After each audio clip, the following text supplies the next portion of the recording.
Capítulo 1. El grito que cambió todo. Mi hermano Pablo gritó: «Eres una vergüenza», tan fuerte que hasta los vecinos de la Plaza Mayor pudieron escucharlo. Fue el 15 de octubre, un martes que prometía ser como cualquier otro en nuestro pequeño pueblo de Castilla-La Mancha, pero que terminó marcando el inicio del peor y mejor año de mi vida. Todo comenzó cuando llegué a casa después de mi turno en la panadería de los Martínez. Tenía las manos llenas de harina y el corazón lleno de una noticia que había estado guardando durante semanas. Papá estaba en su sillón de siempre, viendo las noticias en la televisión, mientras mamá terminaba de preparar la cena. El aroma de cocido madrileño llenaba nuestra pequeña casa de 2 plantas, esa que habíamos heredado de los abuelos y que siempre olía a tomillo y romero. Pablo estaba sentado en la mesa de la cocina, revisando unos papeles del trabajo. Mi hermano mayor, con sus 32 años, siempre había sido el orgullo de la familia. Ingeniero en Madrid, casado con Carmen, una mujer elegante que venía de una familia acomodada de Salamanca. Tenían 2 hijos preciosos, Alejandro de 8 años y Sofía de 5, que nos visitaban cada verano y llenaban la casa de risas.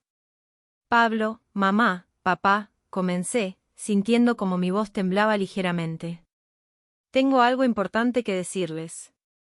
Mamá se secó las manos en el delantal bordado que le había regalado por su cumpleaños y se acercó con esa sonrisa cálida que siempre me tranquilizaba. Papá bajó el volumen de la televisión, donde hablaban sobre la situación económica del país.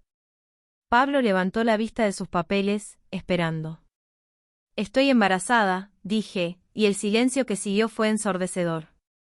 Los ojos de mamá se iluminaron por un segundo, pero luego se fijaron en mi mano izquierda, donde no había ningún anillo. La sonrisa se desvaneció lentamente. Papá se quedó inmóvil, como si no hubiera procesado mis palabras. Pero Pablo. Pablo se levantó de la silla tan bruscamente que ésta casi se cayó. «¿Qué has dicho?», preguntó, aunque sabía perfectamente lo que había dicho. «Que estoy embarazada, Pablo. De 3 meses. ¿Y el padre?». La voz de papá sonaba ronca, como si le doliera hacer la pregunta. Aquí venía la parte más difícil. La parte que había estado ensayando frente al espejo durante días. No va a formar parte de nuestras vidas. El rostro de Pablo se puso rojo como los tomates del huerto de la abuela. Se acercó a mí con pasos firmes, y por primera vez en mi vida, vi en sus ojos algo que nunca había visto antes: desprecio. «¿Cómo puedes ser tan irresponsable, Elena? ¿Cómo puedes hacer esto a la familia? ¿Tienes idea de lo que van a decir en el pueblo? ¿Qué le voy a decir a Carmen? ¿A mis hijos? Pablo, por favor, déjame explicarte». «No hay nada que explicar», gritó, y fue entonces cuando pronunció esas palabras que se clavaron en mi corazón como púas. «Eres una vergüenza. Una vergüenza para todos nosotros». Mamá comenzó a llorar en silencio. Papá se había levantado y caminaba de un lado a otro de la sala, pasándose las manos por el cabello gris. Pero Pablo no había terminado. «¿Sabes cuánto me ha costado construir mi reputación? ¿Cuánto trabajo me ha llevado que la gente me respete? Y vienes tú, mi hermana pequeña, a destruir todo con tu comportamiento». «No es así, Pablo.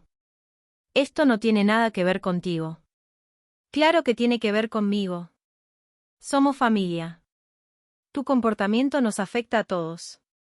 Las lágrimas comenzaron a correr por mis mejillas, pero traté de mantener la compostura.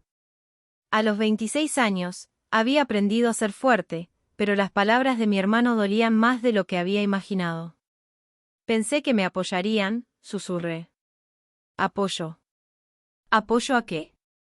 ¿A tu irresponsabilidad? ¿A tu falta de moral?»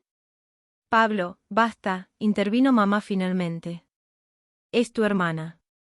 «Es una deshonra», replicó él, tomando sus papeles y dirigiéndose hacia la puerta. «Y no pienso ser parte de esto». Se fue dando un portazo que resonó en toda la casa. Mamá y papá se quedaron en silencio, mirándome como si fuera una extraña. En ese momento, supe que mi vida había cambiado para siempre, pero aún no sabía que ese grito de Pablo sería solo el comienzo de una historia que terminaría de la manera más inesperada. Capítulo 2. El peso del silencio. Los siguientes días pasaron como si estuviera viviendo en una burbuja de cristal. Mamá apenas me hablaba, y cuando lo hacía, era solo para preguntar cosas básicas como si había comido o si necesitaba algo de la farmacia. Papá había vuelto a su rutina de siempre, levantarse al amanecer, ir a trabajar en la cooperativa agrícola, volver a casa para comer, ver las noticias y acostarse temprano. Pero ahora evitaba mirarme a los ojos. Pablo no había vuelto a casa desde aquella noche. Cuando llamé a Carmen para intentar hablar con él, ella me respondió con una frialdad que me cortó la respiración. Elena, creo que es mejor que no llames por un tiempo. Pablo está muy alterado, y los niños están haciendo preguntas que no sabemos cómo responder. Carmen, por favor, solo necesito hablar con él. Necesito que entienda. Lo siento, Elena. Pero esto es muy complicado para todos nosotros. Colgó, y me quedé allí, en la cocina, sosteniendo el teléfono fijo mientras escuchaba el tono demarcado. El sonido del viento de octubre golpeaba contra las ventanas, y por primera vez en mi vida, me sentí completamente sola en la casa donde había crecido. El trabajo en la panadería se volvió mi refugio. Doña Mercedes, la dueña, había notado mi estado, pero no dijo nada. Era una mujer de 60 y tantos años, viuda, que había criado sola a 3 hijos después de que su marido muriera en un accidente de tráfico. Tenía esa sabiduría que viene de haber vivido demasiado y sufrido lo suficiente. Elena, mija, me dijo una mañana mientras yo amasaba pan para el día siguiente. Tienes ojeras hasta en los codos. ¿Qué te pasa? Me detuve en el amasado. Las manos me temblaban, y me di cuenta de que había estado conteniendo las lágrimas durante tanto tiempo que ya no sabía si era capaz de llorar. Estoy embarazada, doña Mercedes. Ella no dijo nada por un momento. Siguió decorando los pasteles que había preparado para un bautizo que tendría lugar esa tarde. Después, se acercó a mí y me puso una mano en el hombro. ¿Y el padre? No está, no va a estar. ¿Y tu familia? Mi hermano dice que soy una vergüenza. Mis padres, no sé qué pensar de ellos. Doña Mercedes suspiró profundamente. Elena, escúchame bien. Yo crié a mis 3 hijos sola después de que su padre muriera. No fue fácil, pero tampoco fue imposible. Lo que sí te puedo decir es que los primeros meses van a ser los más difíciles, no por el embarazo, sino por las habladurías. ¿Las habladurías? Mija, vivimos en un pueblo pequeño. La gente habla. Pero también te puedo decir que después de un tiempo, se cansan de hablar de lo mismo y encuentran otro chisme. Lo importante es que tú sepas quién eres y qué vales. Sus palabras me dieron un poco de consuelo, pero no pudieron aliviar el peso que sentía en el pecho cada vez que pensaba en mi familia. Esa tarde, cuando terminé mi turno, decidí caminar por el pueblo en lugar de ir directamente a casa. Necesitaba aire fresco y tiempo para pensar. Pasé por la Plaza Mayor, donde algunos jubilados jugaban al dominó bajo los árboles que ya comenzaban a perder sus hojas. Saludé a don Antonio, el tendero, que me devolvió el saludo con una sonrisa, pero noté que su mirada se detuvo un momento más de lo normal en mi figura. Ya sabe, pensé. En los pueblos pequeños, las noticias vuelan. Caminé hasta la iglesia de San Miguel, la que había sido testigo de todos los momentos importantes de mi vida, mi bautizo, mi primera comunión, mi confirmación. Era un edificio del siglo XVI, con esas piedras doradas que se volvían casi rojizas cuando las tocaba la luz del atardecer. Me senté en uno de los bancos de la plaza frente a la iglesia y miré hacia arriba, hacia las campanas que habían marcado el ritmo de mi vida durante 26 años. Fue entonces cuando vi al padre José salir de la iglesia. Era un hombre de unos 50 años, que había llegado al pueblo hace 5 años después de que el anterior párroco se jubilara.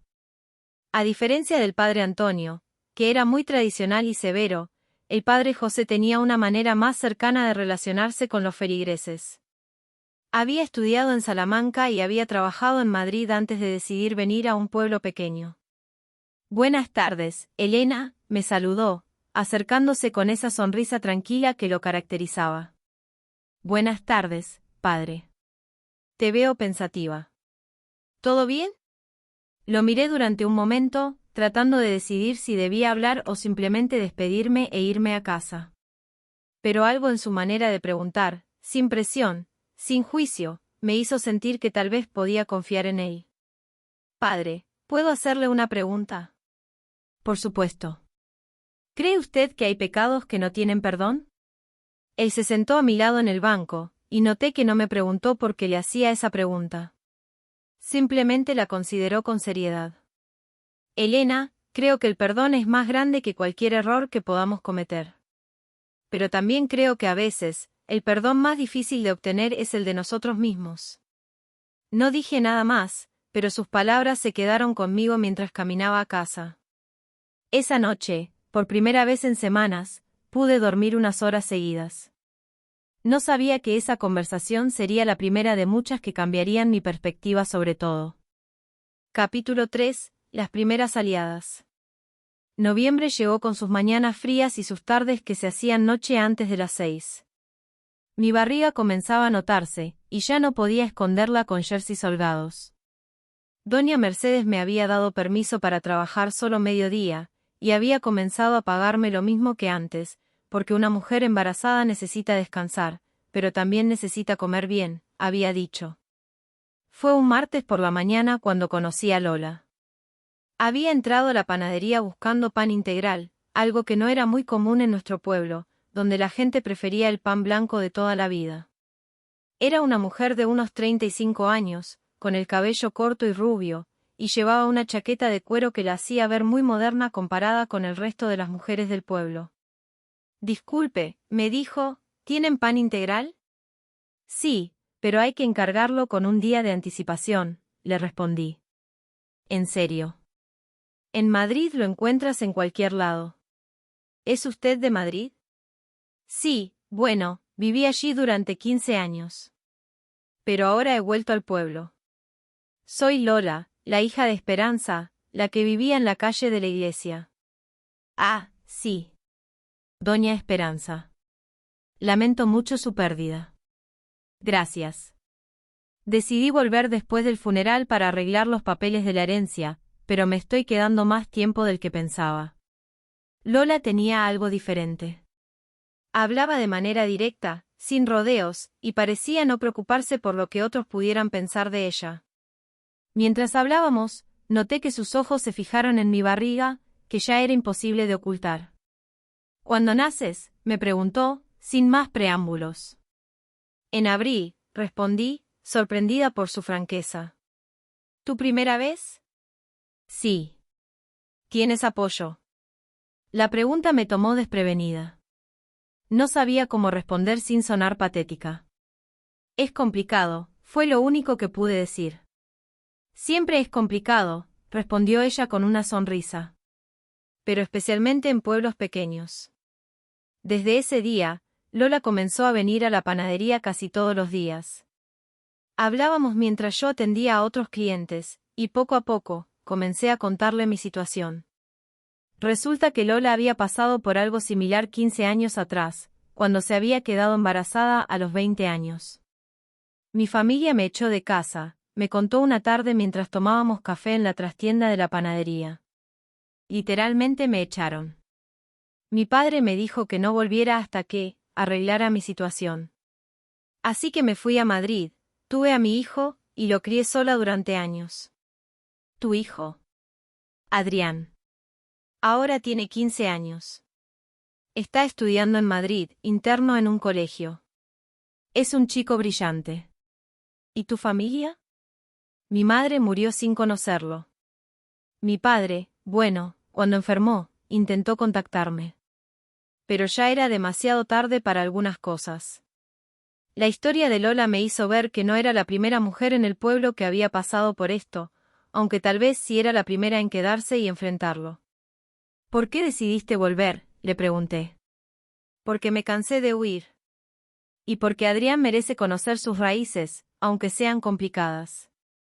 Una tarde, mientras caminábamos por las afueras del pueblo, Lola me hizo una propuesta que cambió todo. Elena, ¿has pensado en hablar con el padre José sobre tu situación? ¿Con el padre José? No sé, no soy muy religiosa. No se trata de religión. Se trata de que él tiene influencia en el pueblo. Y si él te apoya, la gente va a empezar a cambiar su opinión. ¿Tú crees? Sé que es así. Además, el padre José es diferente a los curas de antes. Él entiende que las cosas han cambiado. Esa misma semana, Lola me presentó a Mercedes, no la dueña de la panadería, sino Mercedes la maestra. Era una mujer de 40 años, soltera, que había decidido dedicar su vida a la educación. Llevaba 25 años enseñando en la escuela del pueblo, y había visto crecer a prácticamente todos los niños de mi generación. Elena, me dijo cuando nos encontramos en la plaza, quiero que sepas que creo que eres una mujer valiente. ¿Valiente? No me siento valiente. Quedarte y enfrentar la situación en lugar de huir es valiente. Decidir tener a tu hijo a pesar de las circunstancias es valiente.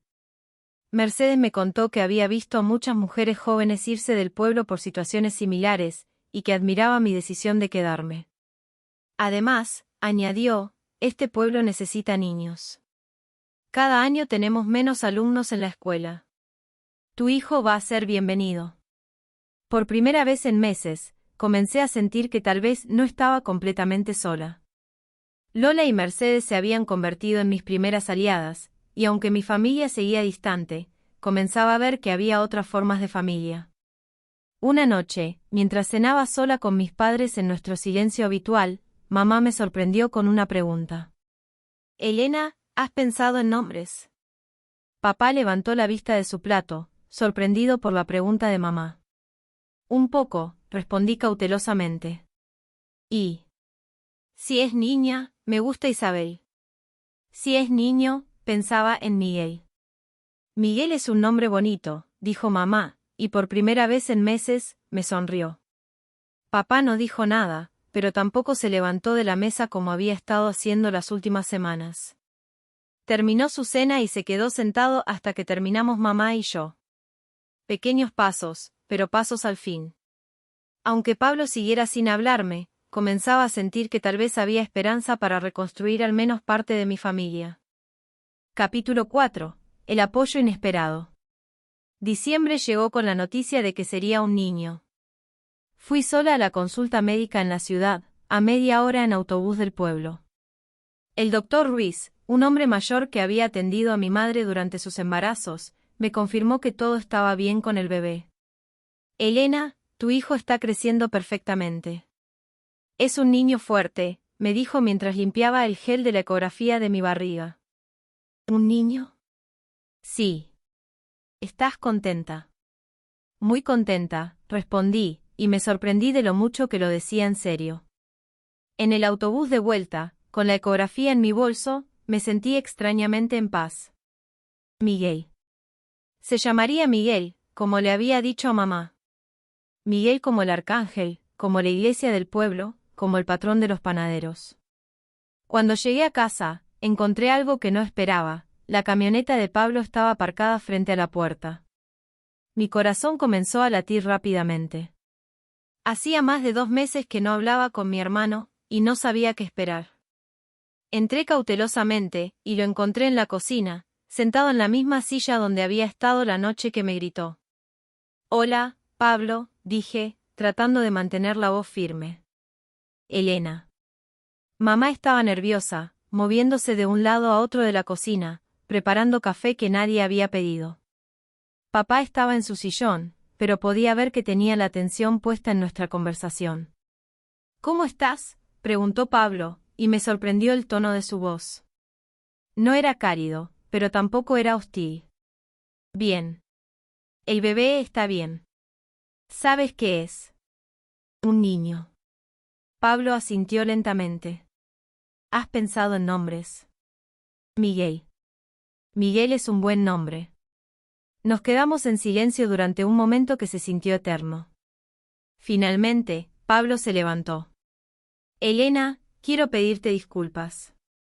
No podía creer lo que estaba escuchando. Disculpas. Por cómo reaccioné.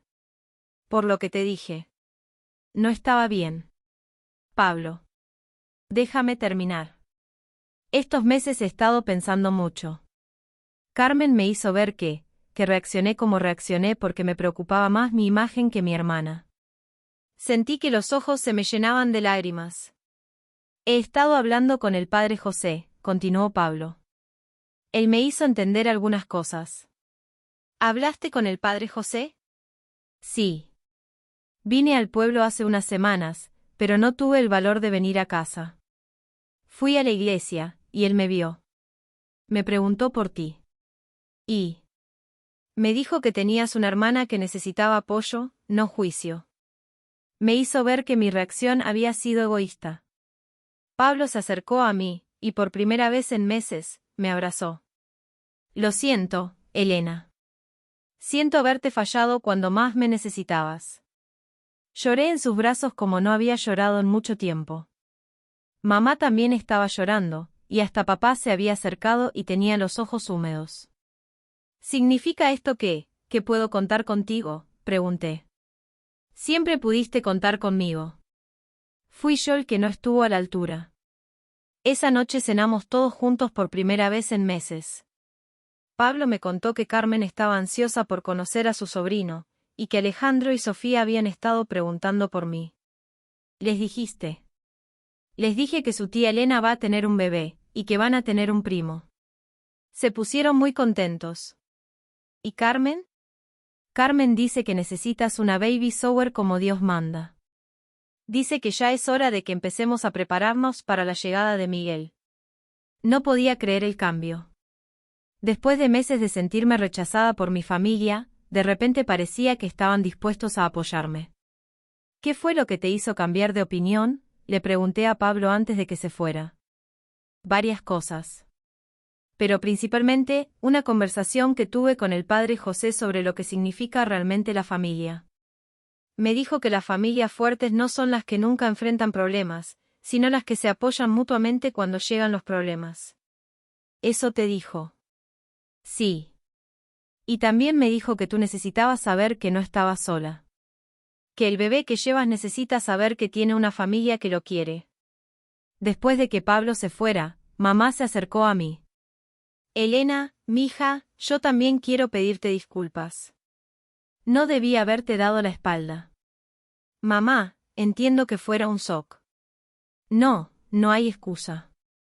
Eres mi hija, y debí haberte apoyado desde el primer día. ¿Y papá?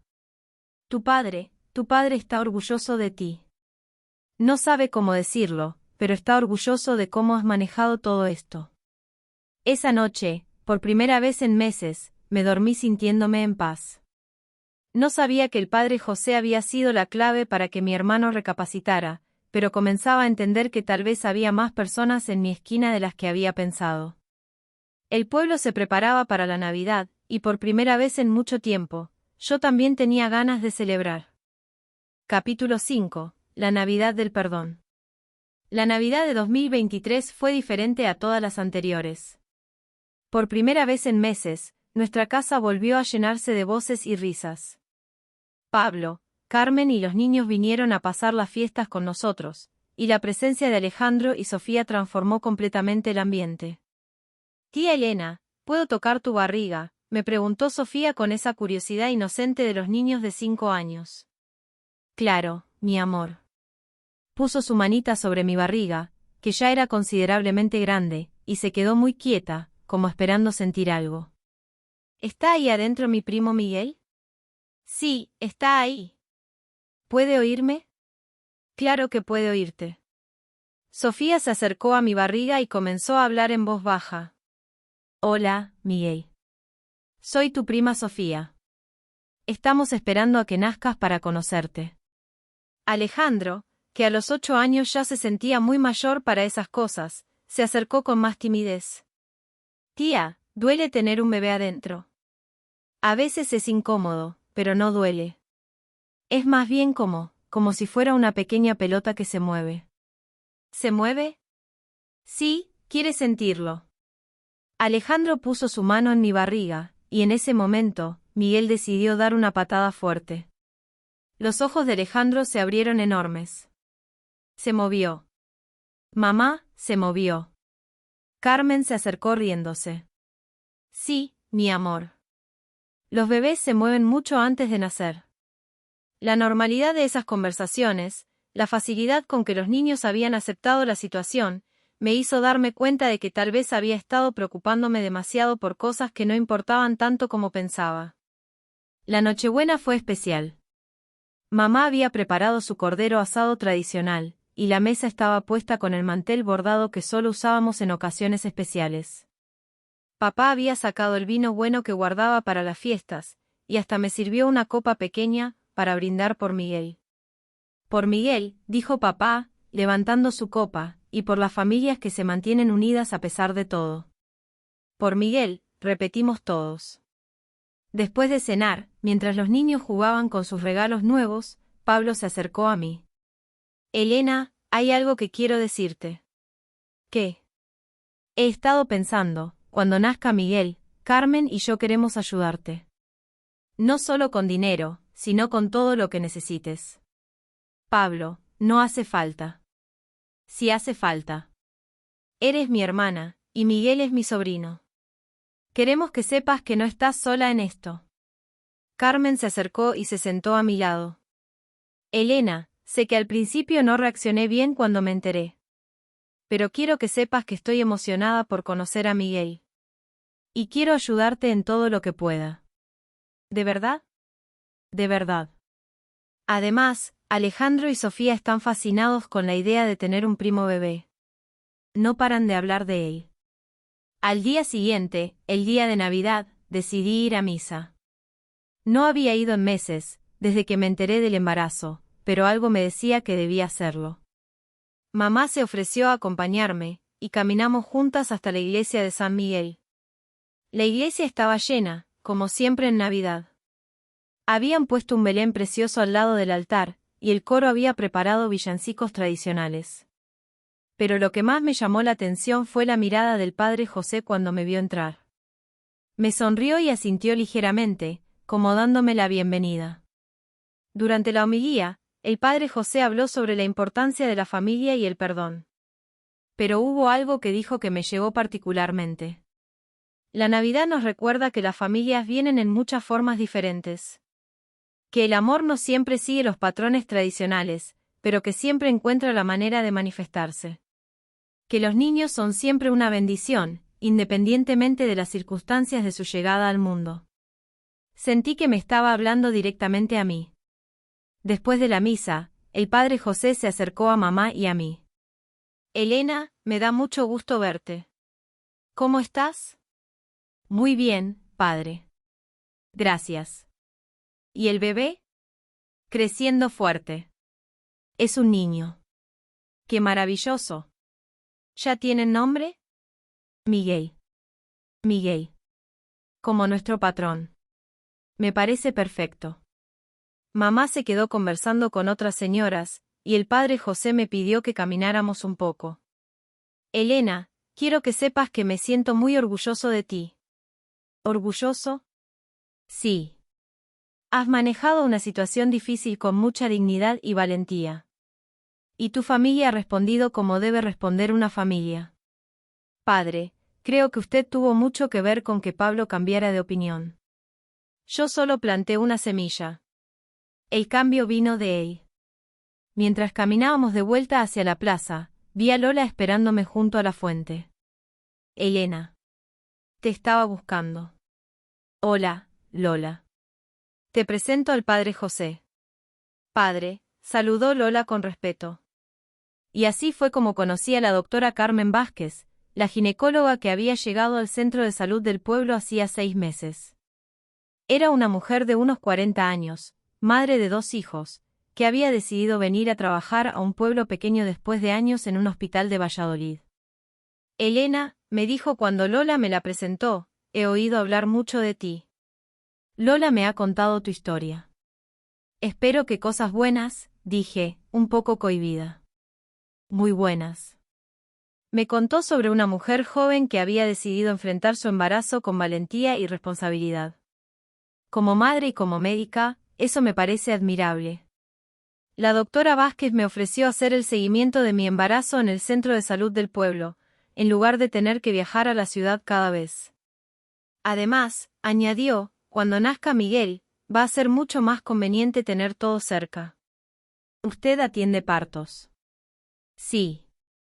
Y tengo muy buena relación con el hospital regional por si hubiera alguna complicación, que no creo que la haya. Los días siguientes a la Navidad fueron especiales de una manera diferente. Carmen había decidido quedarse unos días más en el pueblo con los niños, y la casa se llenaba cada mañana con las risas de Alejandro y Sofía. Esa tarde, mientras los niños jugaban en el patio trasero con papá, Carmen se acercó a mí en la cocina. Elena, quería hablarte de algo. ¿Qué pasa? Pablo y yo hemos estado hablando sobre el futuro, sobre cómo podemos ayudarte cuando nazca Miguel. Se sentó a mi lado en la mesa de la cocina, esa misma mesa donde meses atrás Pablo me había gritado. Elena, voy a ser directa contigo. Criar un hijo sola no es fácil. Yo no lo he hecho, pero he visto amigas que sí, y sé que requiere mucho apoyo. Lo sé. Pablo quiere establecer una cuenta de ahorros para Miguel. Para su educación, para sus necesidades futuras. Y yo quiero que sepas que siempre va a tener una segunda casa en Madrid. Carmen. Además, he estado pensando. Cuando Miguel tenga edad para ir al colegio, si alguna vez quieres estudiar algo, una carrera, un curso, lo que sea, Pablo y yo podemos ayudarte con Miguel durante ese tiempo. La generosidad de Carmen me sorprendía cada día más. ¿Por qué hacen todo esto? Porque eres familia. Y porque Miguel es nuestro sobrino. Pero también porque tu valor nos ha enseñado algo importante a Pablo y a mí. Nos ha hecho reevaluar nuestras prioridades.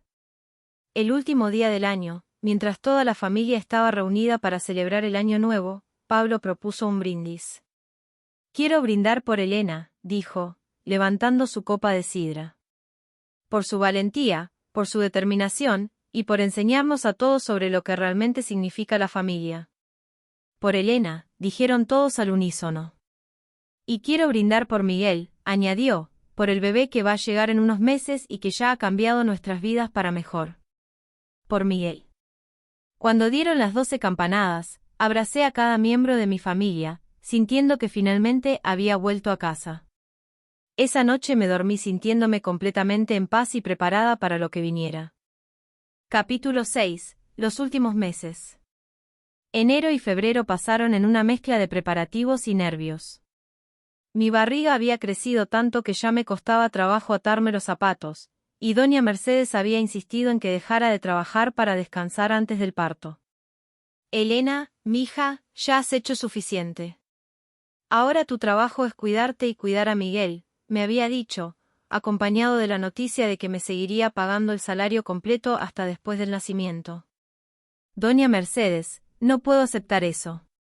Claro que puedes. Además, cuando vuelvas al trabajo, vas a traer a Miguel contigo. Ya verás cómo todos los clientes se van a enamorar de él. La generosidad de doña Mercedes me conmovía profundamente. Pero no era la única persona que me había sorprendido con su apoyo. La doctora Carmen Vázquez había comenzado a hacerme visitas semanales en casa, para evitarme el viaje al centro de salud. Una de las ventajas de trabajar en un pueblo pequeño, me decía, es que puedo ofrecer atención más personalizada. Durante una de esas visitas, a finales de febrero, me hizo una propuesta inesperada. Elena, ¿has pensado en clases de preparación para el parto? Sí, pero creo que es demasiado tarde para apuntarme en la ciudad. ¿Qué te parecería si organizáramos unas clases aquí en el pueblo? ¿Aquí? Sí. Hay varias mujeres embarazadas en pueblos de los alrededores. Podríamos organizar un grupo pequeño. ¿Y dónde? He hablado con el padre José. Dice que podemos usar el salón parroquial. Así fue como me encontré, en marzo, asistiendo a clases de preparación para el parto junto con 5 mujeres más de pueblos cercanos. Mercedes la maestra se había ofrecido como voluntaria para ayudar con la organización, y para mi sorpresa, mamá también se había apuntado. Mamá, ¿no es un poco extraño que vengas a las clases conmigo? Elena, cuando yo estuve embarazada de Pablo y de ti, no había clases de preparación. Aprendía sobre la marcha. Quiero saber cómo son las cosas ahora. Durante esas clases aprendí mucho más que técnicas de respiración y relajación.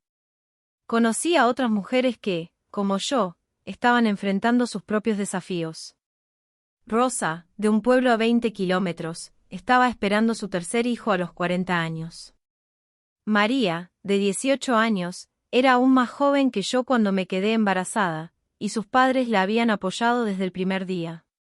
Es curioso, le comenté a la doctora Vázquez después de una de las clases, como cada historia es diferente.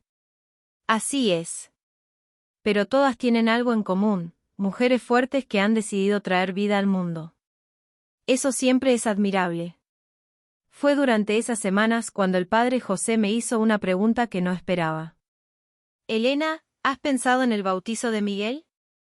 Un poco, pero quiero que nazca primero. Por supuesto. Pero quería que supieras que será un honor para mí bautizarlo. ¿De verdad? De verdad. Miguel va a ser un niño muy especial para esta comunidad. ¿Por qué dice eso? Porque va a ser el primer bebé que nazca aquí en 2 años. Y porque su historia es una historia de amor y perdón que nos ha enseñado mucho a todos. A medida que se acercaba la fecha probable de parto, la actividad en mi casa se intensificó. Carmen había venido desde Madrid con Alejandro y Sofía para estar presente cuando naciera Miguel. Pablo había conseguido permisos en el trabajo para poder quedarse una semana. ¿No es mucho alboroto para un bebé?, les pregunté una tarde, mientras veía cómo organizaban la cuna que habían comprado entre todos. Elena, me dijo Carmen, este bebé ha unido a toda la familia de una manera que no habíamos experimentado antes. Ha sido una bendición. Una bendición. Sí. Nos ha hecho recordar lo que realmente importa. La última semana de marzo, cuando ya me sentía como un globo a punto de explotar, Lola me visitó con una propuesta. Elena, quiero que sepas que cuando nazca Miguel, Adrián y yo queremos ser sus padrinos de corazón. ¿Padrinos de corazón? Sí. Sé que probablemente elegirás a Pablo y Carmen como padrinos oficiales, pero Adrián y yo queremos formar parte de la vida de Miguel de manera especial. Lola, no sé qué decir. Di que sí. Adrián está muy emocionado con la idea de tener un hermano pequeño, aquí en el pueblo. ¿Adrián quiere conocer a Miguel? Ha estado preguntando cuándo puede venir a conocerlo.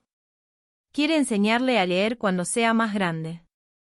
El nivel de apoyo que había recibido durante esos últimos meses me había demostrado que las familias podían crearse de muchas maneras diferentes. No era solo Pablo, Carmen y mis padres. Era también doña Mercedes, Lola, Mercedes la maestra, la doctora Vázquez, el padre José, y muchas otras personas que habían decidido formar parte de la vida de Miguel antes de que él naciera. Pero marzo también trajo una sorpresa inesperada. Una tarde, mientras paseaba por la plaza con Lola, me encontré con una mujer mayor que no conocía. Tenía unos 70 años, vestida muy elegante, y me miraba con curiosidad. ¿Tú eres Elena?, me preguntó. Sí, soy yo. Soy Esperanza, la hermana del padre José. He venido desde Salamanca para conocerte. Me quedé sorprendida. No sabía que el padre José tuviera familia que viajara para conocerme. Mi hermano me ha hablado mucho de ti. Me ha contado tu historia, y quería conocer a la mujer valiente de la que tanto habla. ¿Valiente? No sé si soy tan valiente. Querida, quedarse y enfrentar las dificultades cuando sería más fácil huir, eso es valentía de la verdadera. Esperanza me contó que había sido maestra durante 40 años en Salamanca, y que había visto a muchas mujeres jóvenes pasar por situaciones similares. En mis tiempos, me dijo, las mujeres como tú no tenían muchas opciones. Tenían que irse lejos, tener al bebé en secreto, y muchas veces darlo en adopción.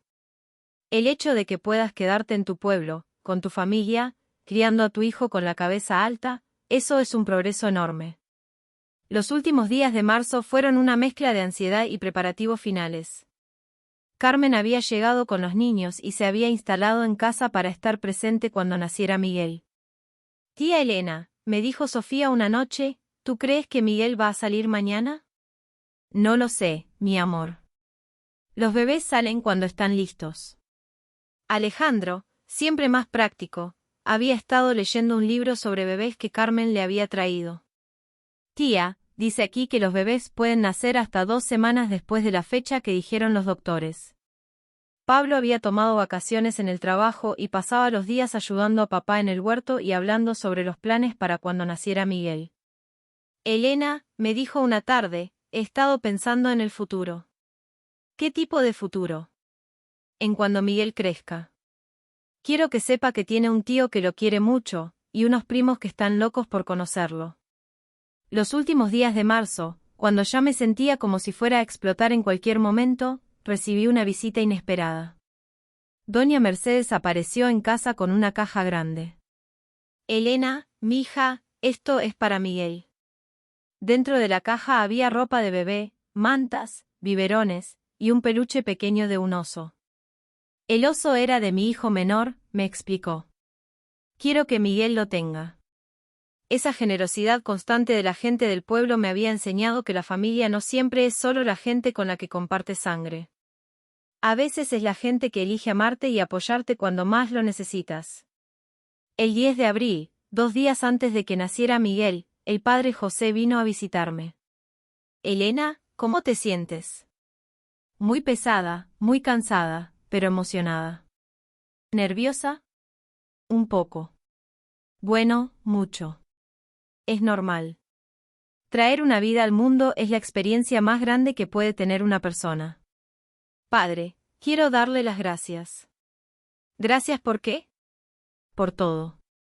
Por hablar con Pablo, por apoyarme, por hacer que me sintiera bienvenida en la iglesia cuando pensé que no lo estaría.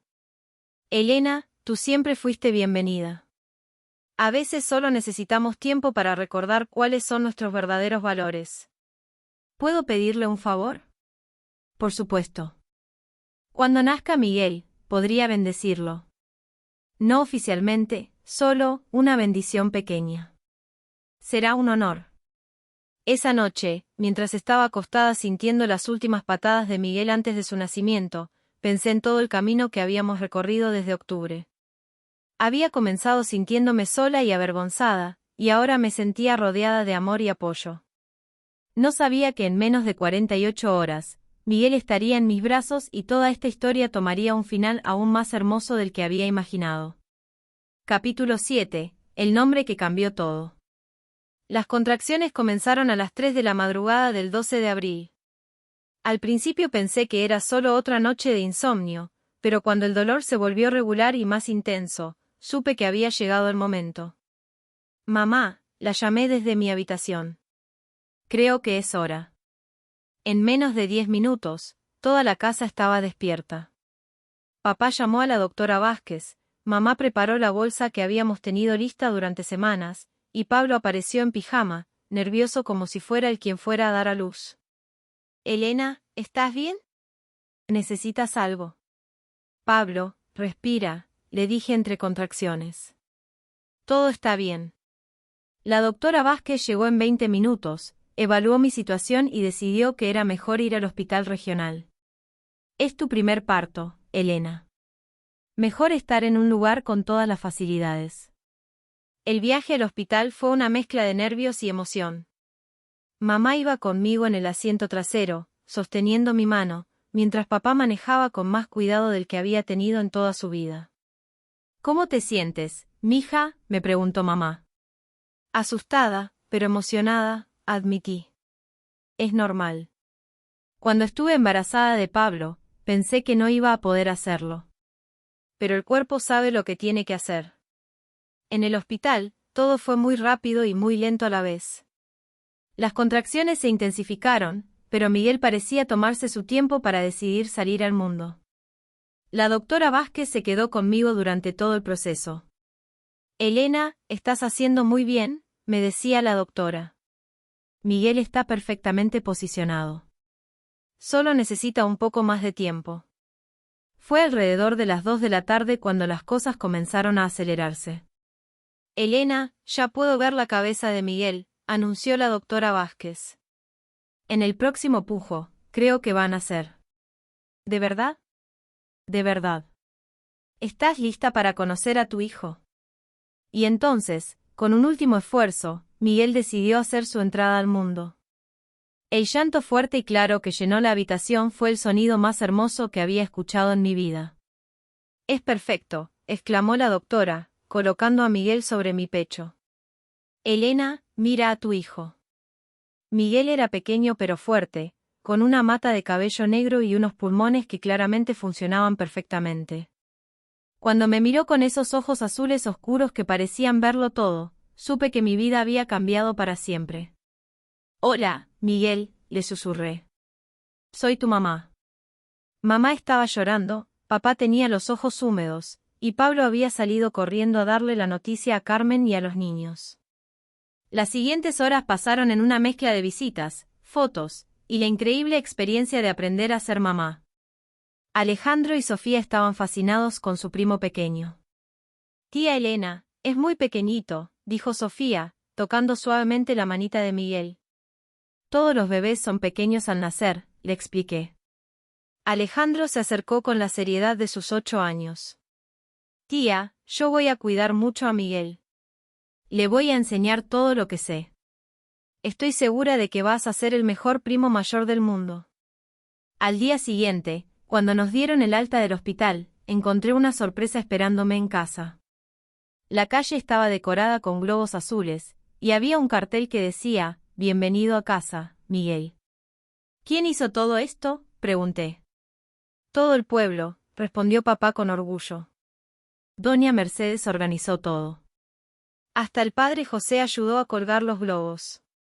Era verdad. Cuando entramos a casa, la sala estaba llena de gente, Doña Mercedes, Lola con Adrián, Mercedes la maestra, la doctora Vázquez, y varias vecinas que querían conocer al nuevo miembro de la comunidad. «Elena», me dijo Doña Mercedes, acercándose con los brazos abiertos, «estamos todos muy emocionados de conocer a Miguel». Pero la sorpresa más grande llegó cuando el padre José apareció en la puerta. «Padre», lo saludé, «gracias por venir». «No me lo perdería por nada del mundo», respondió, acercándose para ver a Miguel. «Puedo». Le pasé a Miguel, y el padre José lo tomó con la experiencia de alguien que había cargado muchos bebés durante bautizos. «Miguel», le dijo suavemente, «qué gusto conocerte finalmente». Miguel abrió los ojos y miró directamente al padre José, como si lo reconociera. «Es un niño muy especial», respondió el padre José. «Puedo verlo en sus ojos».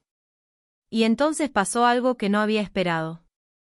El padre José se dirigió a toda la gente que estaba en la sala. «Amigos», dijo con voz clara, «quiero que todos sepan que hoy no solo celebramos la llegada de Miguel. También celebramos lo que Miguel nos ha enseñado sobre el amor, el perdón, y la importancia de la comunidad». La habitación se quedó en silencio. Durante estos meses, hemos visto cómo una situación difícil se convirtió en una oportunidad para que todos nosotros mostráramos lo mejor de nosotros mismos. Hemos visto cómo una familia se unió más fuerte que nunca, cómo una comunidad se apoyó mutuamente, y cómo el amor puede superar cualquier prejuicio o dificultad. Sentí que se me llenaban los ojos de lágrimas. «Miguel», continuó el padre José, mirando directamente a mi hijo, «vas a crecer en una comunidad que te ama, rodeado de gente que ha elegido ser parte de tu vida. Vas a crecer sabiendo que eres querido no solo por tu familia, sino por todo un pueblo que celebró tu llegada». Y entonces, dirigiéndose a mí, añadió, «Y Elena, quiero que sepas que tu valor y tu determinación nos han enseñado a todos sobre lo que significa realmente la maternidad y la fuerza de una mujer». En ese momento, Pablo se acercó a mí. «Elena», me dijo en voz alta, para que todos pudieran escuchar, «quiero pedirte perdón públicamente por cómo reaccioné al principio. Y quiero que todos sepan que estoy orgulloso de llamarte mi hermana». Pablo. «No, déjame terminar. Mi hermana Elena nos ha enseñado a todos sobre el coraje, sobre hacer lo correcto aunque sea difícil, y sobre el amor incondicional. Miguel va a tener la mejor madre del mundo». La habitación estalló en aplausos, y yo no podía parar de llorar. Pero lo que pasó después fue lo que realmente cerró esta historia de la manera más perfecta posible. El padre José levantó a Miguel en sus brazos y dijo, «Quiero hacer una bendición especial para este niño tan esperado». Toda la sala se quedó en silencio absoluto. «Miguel», dijo el padre José con voz solemne, que Dios te bendiga y te proteja siempre. Que crezcas rodeado del amor de tu familia y de esta comunidad que te ha recibido con los brazos abiertos. Que seas siempre motivo de alegría y unión para todos los que te conocen. Y entonces, mirando a toda la gente reunida, añadió, y que todos nosotros recordemos siempre la lección que Miguel y Elena nos han enseñado, que el amor verdadero no juzga, sino que abraza, no rechaza, sino que acoge, no divide, sino que une. Amén, respondimos todos al unísono. En ese momento, por primera vez en meses, me sentí completamente completa. Esta historia que había comenzado con un grito de «Eres una vergüenza», terminaba con un pueblo entero pronunciando el nombre de Miguel en una bendición. Esa noche, después de que todos se fueron y Miguel dormía en su cuna nueva al lado de mi cama, reflexioné sobre todo lo que había pasado. El grito de Pablo que pensé que destruiría a mi familia había terminado siendo el catalizador para que todos nos convirtiéramos en mejores personas. Miguel se despertó para comer, y mientras lo amamantaba en la tranquilidad de la noche, le susurré. Miguel, mi amor, tienes una familia y una comunidad que te aman más de lo que puedas imaginar. Vas a crecer rodeado de gente que eligió estar aquí para ti. Y algún día, cuando seas mayor, te contaré la historia completa de cómo tu llegada cambió la vida de todos nosotros para mejor. Afuera, las campanas de la iglesia de San Miguel dieron las 12 de la noche, marcando el comienzo de un nuevo día en nuestras vidas. Miguel cerró los ojos, satisfecho, y yo supe que habíamos llegado exactamente a donde teníamos que estar. La historia había comenzado con un grito de vergüenza, pero terminaba con un pueblo entero pronunciando el nombre de Miguel con amor. Y eso, pensé mientras me quedaba dormida, era exactamente como debían terminar las mejores historias.